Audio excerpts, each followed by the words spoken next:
Let's do a brief overview of what we looked at. We worked on chords, rhythms, time feel. And in the last session, we began exploring swing and flow as it relates to single note improvisation. Now, swing is your time feel, and flow is the connecting of ideas. And this reminds me of Jen.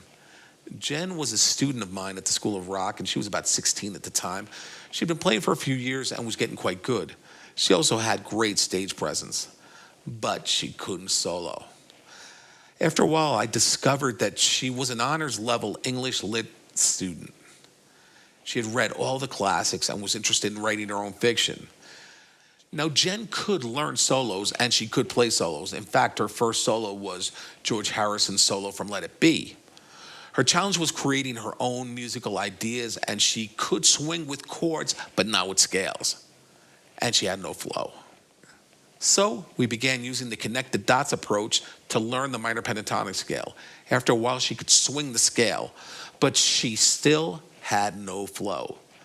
She couldn't figure out how to use the scale to create her own melodic ideas. She needed vocabulary.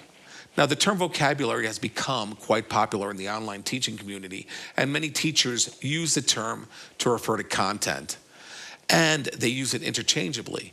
But I think it's a little vague and can lead to a little more confusion when we begin the study of improv. So let's clear up our definition. Content is what you play. That's chords, scales, arpeggios, etc. Vocabulary is the specific ideas, chord riffs, licks, harmonic phrases, and melodic phrases. This brings us to motifs. Motifs are short melodic ideas, whereas our connecting the dots exercise was a series of run-on sentences.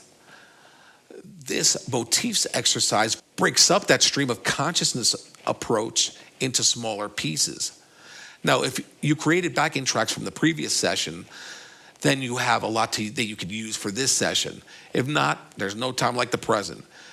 Create some 12-bar blues backing tracks in G.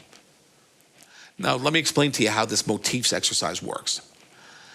Play the 2-bar motif over your G blues backing track. Begin with the first motif and play only that motif. Next, play the second motif and only that motif. Finally, combine both motifs.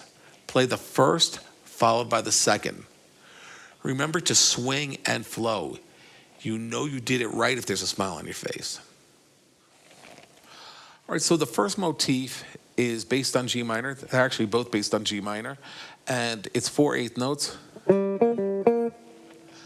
That's the first one. And the second one is...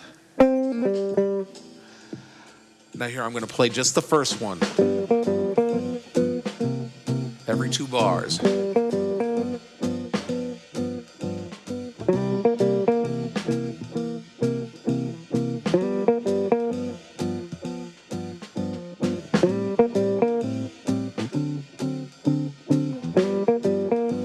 Now I'm going to play the second one.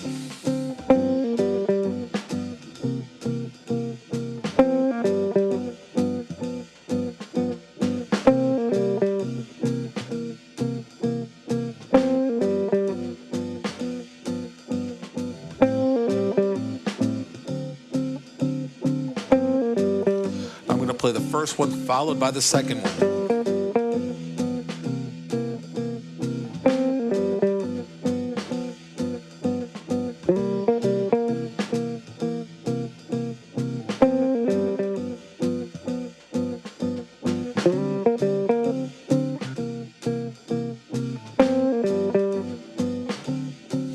Okay, now what you can see is that each one of them is a little piece of vocabulary, so I can start off the idea and then I play a little variation and answer it with the same idea.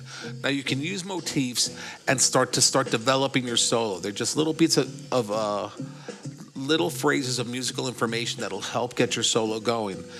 Get comfortable with these, practice them with your backing tracks, and you're gonna be great. All right, so work on that and I'll see you back here next lesson.